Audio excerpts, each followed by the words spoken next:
This is the Big Nasty. Yeah, Big Nasty Hall of Fame Tampa Bay Buccaneer fan, baby. Cannon Fire Podcast, brother. You ain't listening, and you're missing out. Woo! Buccaneers football is back, but that means it's the hottest time of the year for us Floridians. If you're planning on going to any of the games this year, make sure you check out our friends at Cool Towel. It's an all-natural, instant cooling towel. No water, no refrigeration, no prep of any kind is needed before use. Just take it out of the bag, shake it up, and it's good to go. Best of all, you can use it again when you're done with the resealable pouch. Make sure you check them out online at cooltowel.com, and when you place your order, tell them Rhett sent you. Understand that this is the 2018 Bucs. You know, it's a whole different vibe, whole different energy. You know, it's like, you know what I mean? You can smile a little bit, you know. And since I got here, man, we just been grinding. And guys got the same exact goal, man, and just coming together as a team. Leroy's after it. Sacked by Gerald McCoy. And Williams fires over the middle of Giles, open 40. It's a foot race. O.J. Howard, touchdown Tampa Bay. I'll start up the gut. He goes to the end zone. Inside the 2-1, touchdown Tampa Bay. It's intercepted at the 10. Going coast to coast. 5-3-2-1, touchdown Brent Ryan. Yeah, those up the middle. It's intercepted at the 40. Derek Brooks 30. Quan Alexander will take it to the house.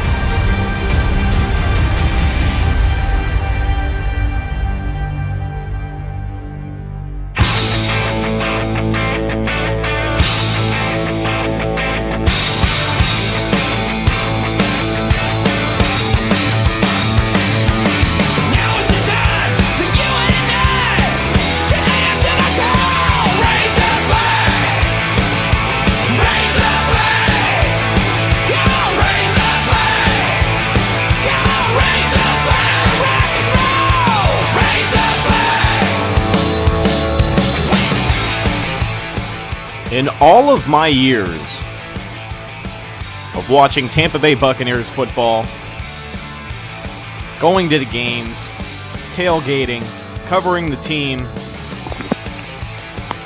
I gotta say, I don't know if I've ever gone through this type of emotional whiplash when it comes to dealing with the Bucs.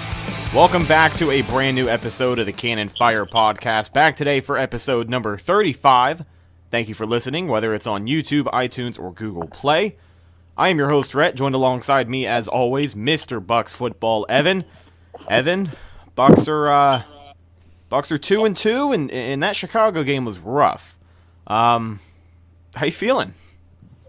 Well, this just in, the Bears just scored another touchdown. Yeah, really. So, Mitch Trubisky tying the single-game record for, NFL touchdown passes thrown. But on a serious... that's okay. That's okay. I mean, he's been doing that to every NFL defense, right? Oh, wait. Oh, of course. No, he hasn't. Of course. So, if you guys are living under a rock, or if you just, if you decided not to watch the game on Sunday, God bless you. But if you decided not to watch the game on Sunday, yeah, good on you.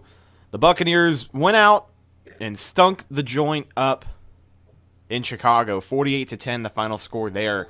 And Mitch Trubisky, 6 touchdowns. I mean, this is more touchdowns. Keep in mind, he threw 5 in the first half of play. It was 38-3 at halftime. Okay? Mitch Trubisky is not an elite quarterback. He looked like Joe Montana against the Tampa Bay Buccaneers high school defense this last Sunday. 5 touchdowns in the first half, another touchdown in the second, 6 total touchdowns on the day. And this is a guy who, up until this game, had thrown more interceptions than touchdowns at this point. I don't even think he had thrown 6 touchdowns in a 12-game stretch that he started last year. I mean, we're talking about Mitch Trubisky and the Chicago Bears. Now, granted, Khalil Mack is a monster, and there's really no excuse for what he was able to do to whoever was under center on Sunday, because Jameis, of course, getting the start second half, so he is back. Ryan Fitzpatrick really didn't have much luck the first half. And again, man, Khalil Mack, he is a one-man wrecking crew. But a lot to be upset about from that game in Chicago on Sunday. Yeah, I mean, and I picked the Bears to win, but I didn't pick the Bears to win. Yeah, but you picked the Bears to win, what, like 38 or 31-28, I think? No, it was like 20-17 or something. I thought it was 31-28. I mean, or maybe I'm thinking of that the was Steelers. the week before I picked the Bucs to win 31-28. Okay, that's what I'm thinking of then. My bad.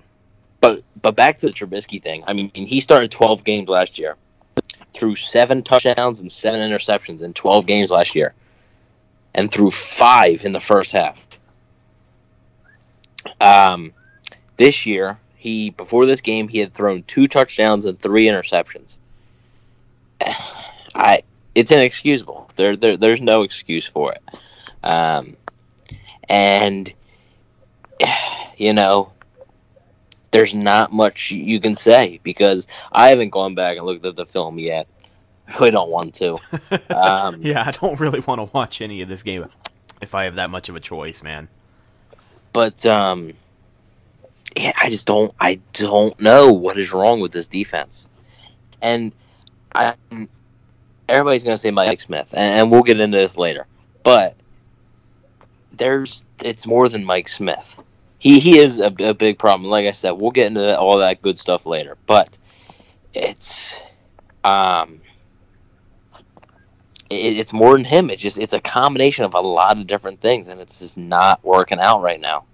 Hopefully, they better get it in check before Atlanta. Because, I mean, if the Bears offense, who was struggling, if they put up that kind of number, imagine what Atlanta's going to put up.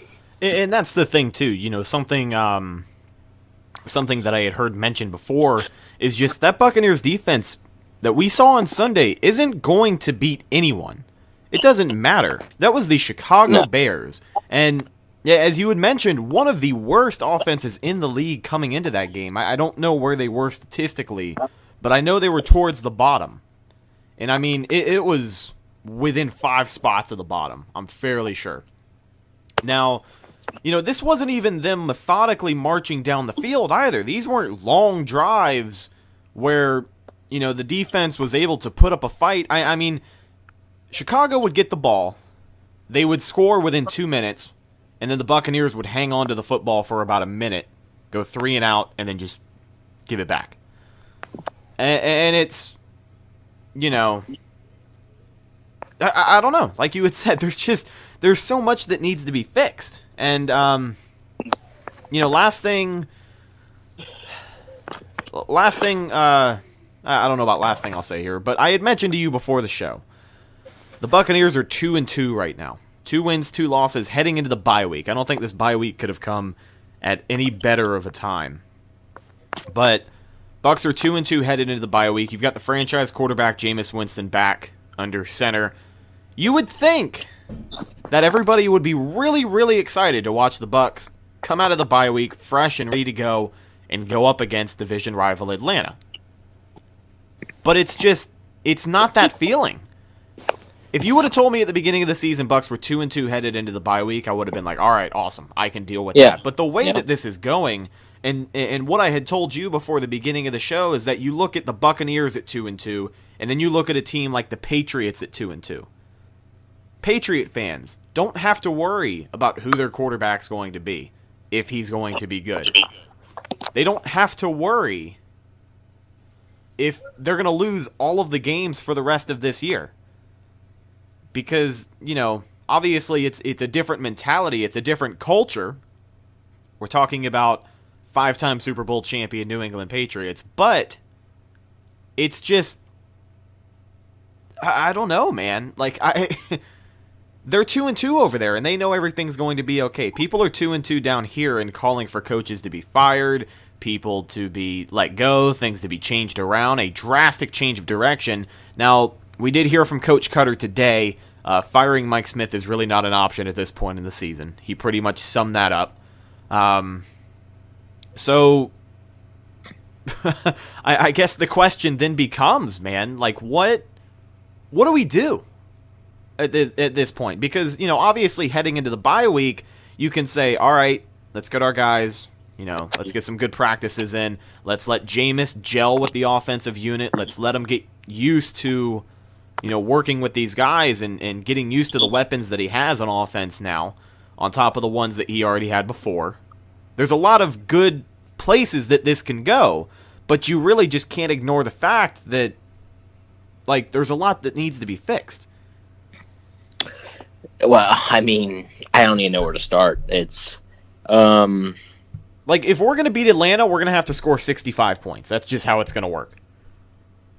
Yeah, and honestly, at this point, I think they got like a 5% chance to beat Atlanta. Because there's no signs of this defense getting better. It's not like towards the end of the game they were dominant, you know? Yeah, there was no fight whatsoever the entire football game. There was fight from one guy, and we'll get into him later. Oh, yeah. Me and you talked about him a little bit before the show, but I don't know, man. At some point, somebody has to take the bullet for it. And whether that's Mike Smith, whether that's Dirk Cutter, whether it's Jason Light, whether it's Gerald McCoy, Levante David, somebody has got to be held accountable. And right now, it's not happening. And this was the same problem last year.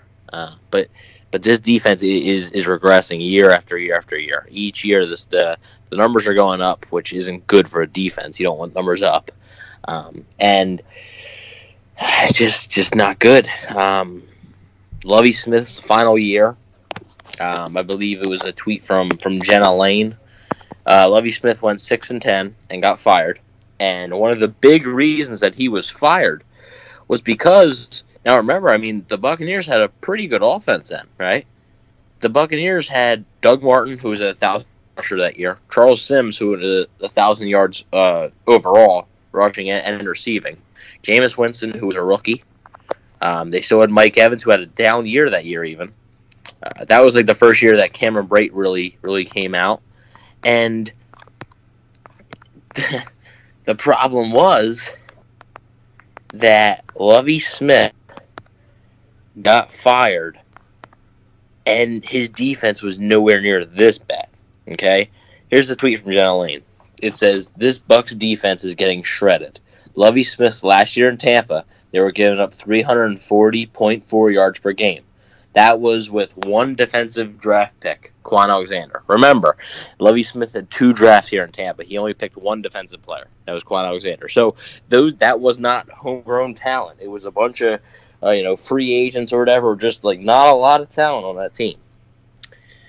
Since last year, they've averaged 378.8 yards per game. Now they're averaging more.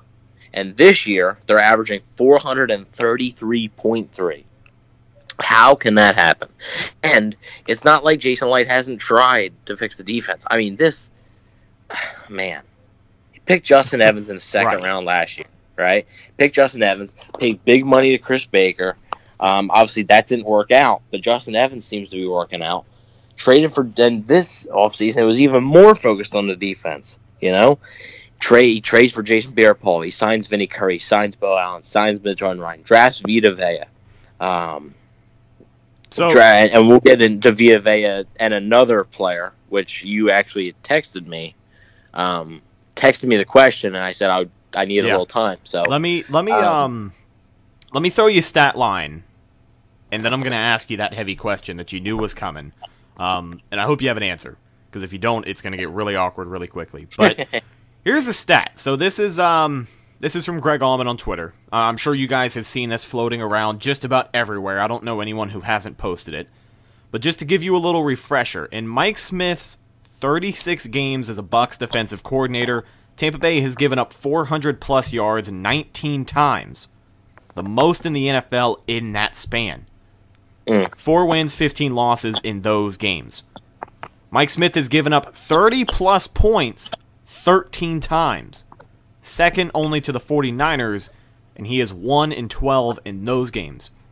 Now, you had just talked about Jason Light doing his damnedest to fix this defense this offseason. You can't say he didn't try. But the question then becomes, do you feel like the Buccaneers made a mistake passing on Derwin James? Because keep in mind, Derwin James right now, I believe, is the only defensive back in the NFL to have 3 sacks. So he's got more sacks than some of our defensive linemen that were supposed to come in and blow the roof off the place. Well, this is tough, because now when you read that tweet from Greg Allman, that was the tweet, but I said Mike Smith gave up. Mike Smith gave up. Mike Smith's not the one playing out there, Mike Smith isn't the one blowing coverages. He's not the one dropping interceptions. He's not the one not pressuring the quarterback. We heard Dirk Cutter say that today. So excuse me there. It's very easy for me to point my anger at Mike Smith. I'm sure a lot of people can agree with that. Yeah, but what I will say is, okay, everybody's Derwin James this. And by the way, guys, this is the last time that Derwin James is going to be mentioned because we just got to move on. He plays for L.A. We cover Tampa Bay. It's not, So basically, you say, okay, well, Derwin James is the sacks and interceptions, all that. He's being used as like a hybrid safety / linebacker in L.A. Because L.A. runs a 3-4, right? So kind of, yeah. They used to run they used to run a heavy 3-4. Now they run a little bit of both. But do you really think that Mike Smith would have known how to use this guy? Like that? That's all I'm saying to you. Okay. So I do think it was a mistake drafting Derwin James. I thought it was a mistake when they did it. I like Villa. I like him a lot. Right? I think he's gonna be fine. But Derwin James would have helped, but he wouldn't have had the same impact here as he has in LA. Just because Mike Smith, I don't think would be able to use him. I think Mike Smith is one of the worst, probably the worst defensive coordinator in the NFL. I write articles for What the Buck, and I write game recaps for him. And in my game recap, in my final thoughts column, I had called for Mike Smith to be fired. I said that I didn't think he was going to be fired, in which case now we know that he's likely not going to be fired during the season, but I called for it to happen. And obviously the defense not performing is one of those reasons, but another reason is knowing how to use players, and he's using these players improperly. The development of these guys, of these rookie corners, is huge. Carlton Davis, MJ Stewart. MJ Stewart had a horrible day in Chicago. I mean, horrible. Carlton Davis was okay. Jordan Whitehead, of course, was out, which did hurt. And then Ryan Smith came in. Well, I will talk about Brent Grimes later because I got a few things to say about that. But he didn't have a lot of passes thrown his way. Well, that's not what I was looking at. Okay. That's not. All right. Yeah. But anyways, the big thing with me is just an in-game adjustments. Mike Smith, I don't know the problem. His Atlanta defenses were never that good because Atlanta never really had to. They had Matt Ryan in his prime, Michael Turner, Tony Gonzalez, Julio Jones, Roddy White. They were stacked, right? But their defenses were never this bad. You know what I mean? I saw an interesting article today, and I don't remember who it was from. It was on Bucs Nation, though, at the SB Nation's Bucs page. And it basically said the pass is repeating itself with Mike Smith. Mike Smith did the same thing with his defense in Atlanta. It's the same sort of style of defense. And they said it kind of worked in Atlanta in the early years. But as the league evolved to passing more, it doesn't work. And you're trying to build, it was basically said, trying to build from the front to the back. And you shouldn't do that. You should build from the back to the front. I don't agree with that. I think you should build from the front to the back. But you got to get the right players. Okay? Yeah. Mark Dominic was a guy that tried to build from the back to the front, and that didn't work. Now, do you think it was just wrong time for a guy like Mark Dominic to think like that? Yeah, a little bit. I think it would have been, if he was here, another, I think Jason Light is a much better general manager than Mark Dominic, even though Mark Dominic wasn't as bad as people think he was. I think if Mark Dominic would be in an office, in a general manager's office now, no matter if it's in Tampa or not, I think he'd have much more success with that philosophy. And Mike Smith is just holding on to that. Now, Mike Smith didn't have much input to sign Bo Allen, to draft Vita Vea, that kind of stuff. He really didn't. But that was mainly Jason Light. But it is kind of influenced, and it's scary to look at. So, yeah. We'll see what happens, but you got a stacked Falcons offense coming in, and you have to go to Atlanta, and they're a whole different team in Atlanta. Exactly. I mean, dude, just saying it out loud and thinking about it now is really what makes me a little nervous. But let's worry about that. Let's cross that bridge when we come to it. Let's shift our focus now from the bad from Sunday's game. And I'm sure we still have a couple of bad things to talk about. But let's focus on the good of what we saw against the Bears in Chicago. Now, there wasn't a whole lot. Yeah. There really wasn't a whole lot. But a couple of names you had mentioned I wanted to touch on and really just take a look at what these guys have been doing. First and foremost, the second guy, I wouldn't say he's put the team on his back or anything, but I do want to recognize what at least I saw from him on Sunday. But the first guy that I wanted to talk about, Jason Pierre-Paul, 4 sacks on the year. And I mean, he's done everything we've asked him to do since coming to Tampa. Now, you know, obviously, does that work out better for certain people? Of course. But Jason Pierre-Paul is exceeding every expectation that I had so far because we are 4 games into the season. He has 4 sacks.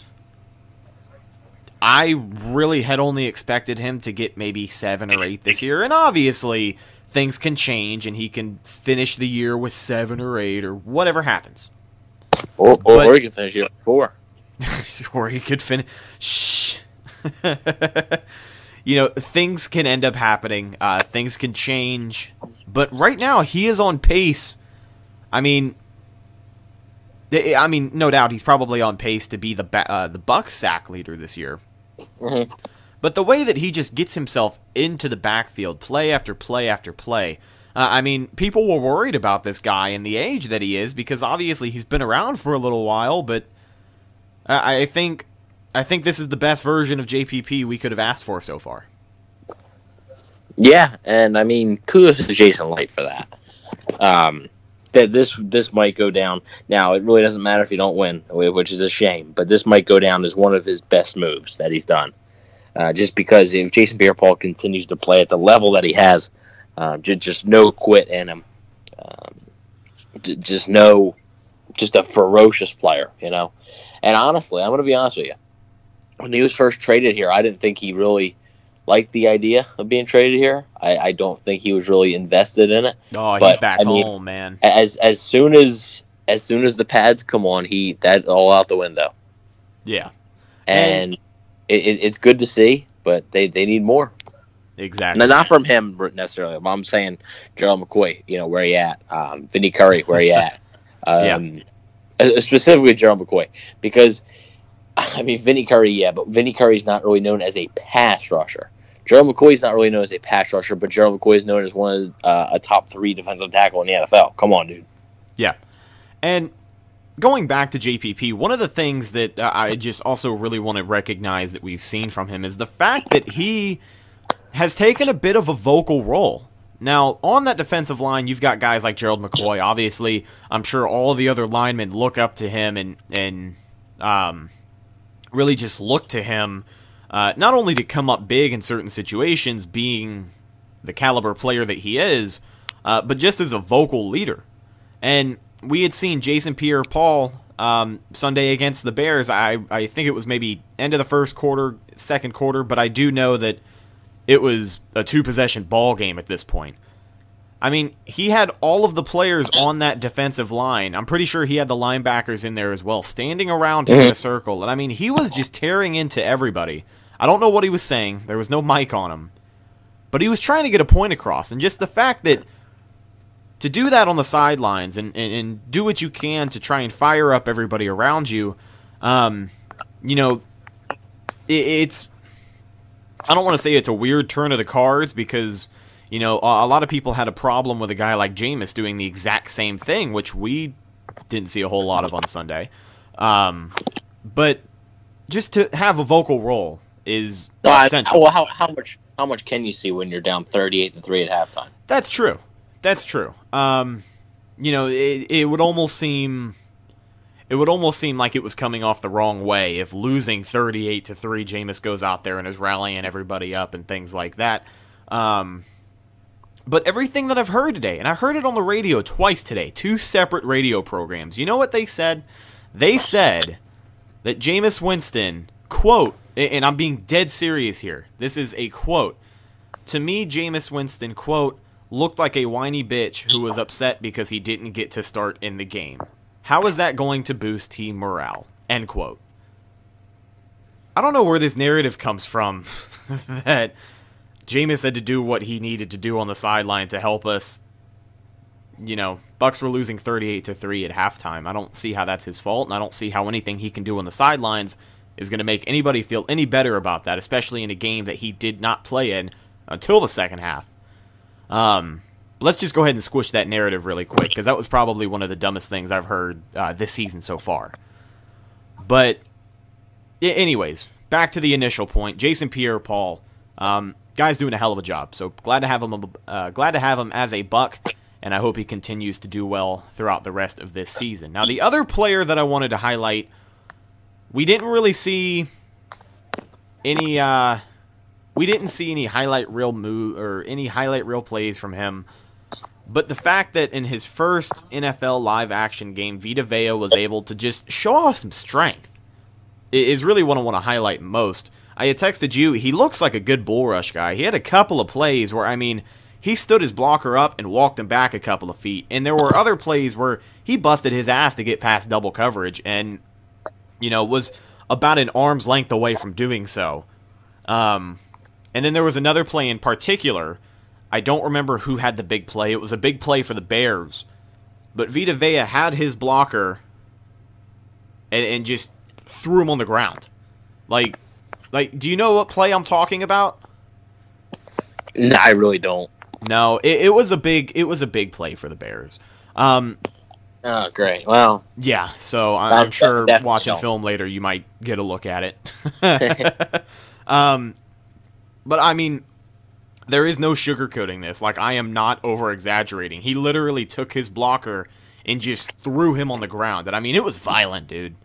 Like, it was, like, I watched it and I went, damn, even though the Bears were, 20 yards downfield, it was one of those plays. So the fact that he can come out here after losing, 20 pounds and just show off some strength and the fact that he can plug up that D-tackle position is really something good to see. And I think with more snaps, he's going to end up being the player that Bucs fans wanted him to be week 1.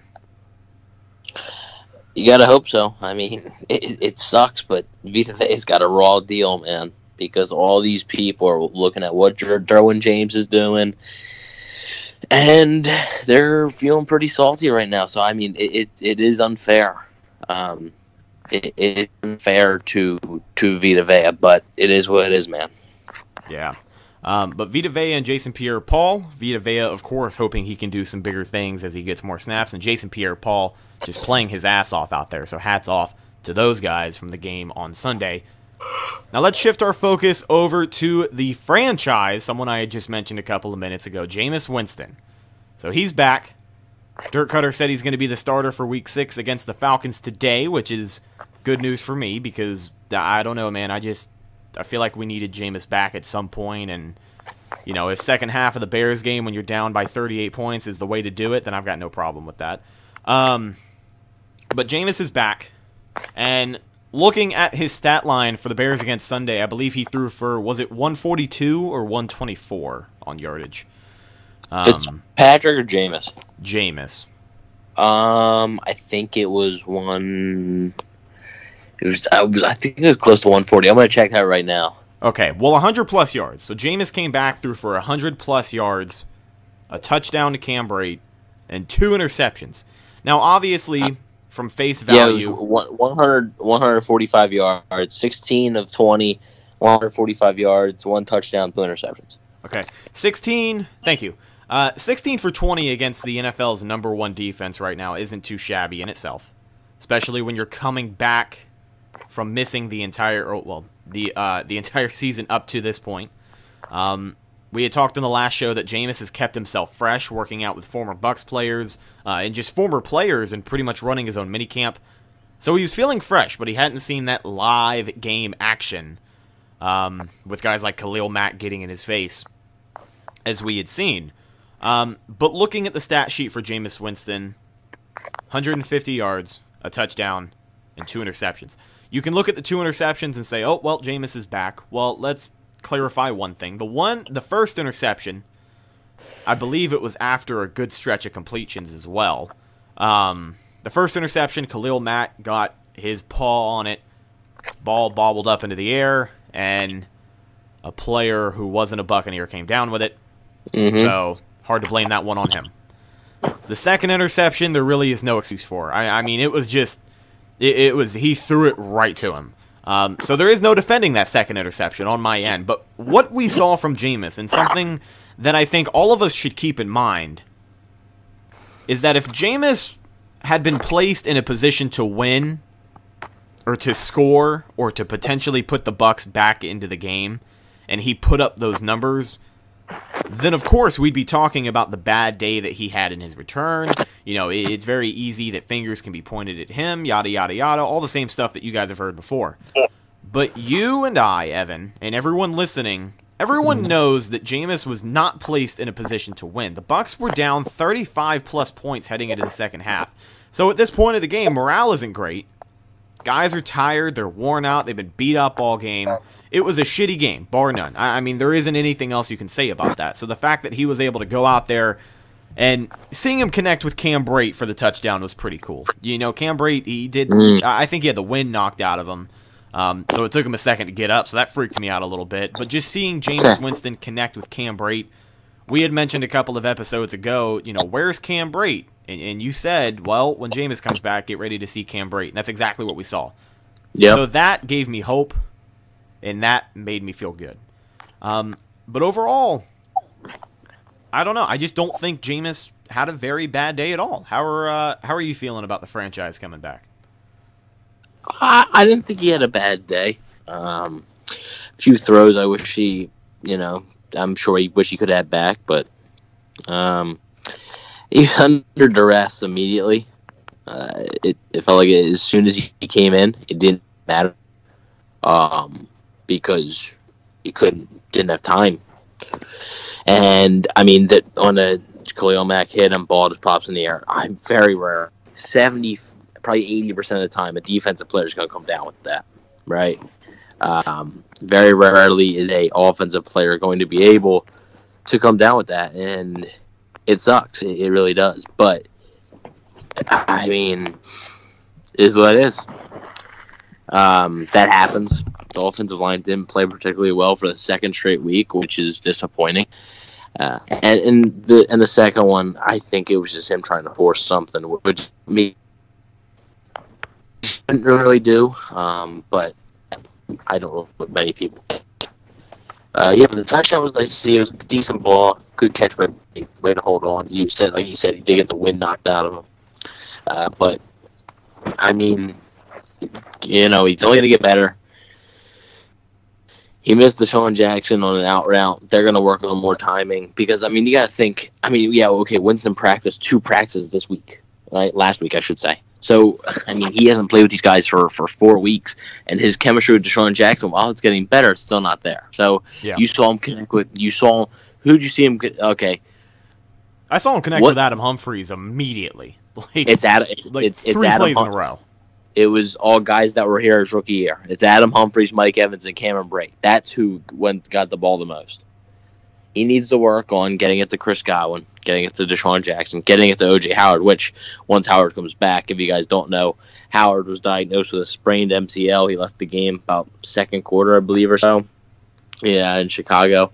And he'll be out about 2 to 4 weeks. So that includes the bye week, so that is a break. So really, he might miss 2 games or so. So that's a break that the Bucs got with the bye week being there. But hopefully, quickly, he's a beast. So honestly, we did get lucky there because to lose O.J. Howard at any more capacity than, let's say, worst case scenario, 4 weeks.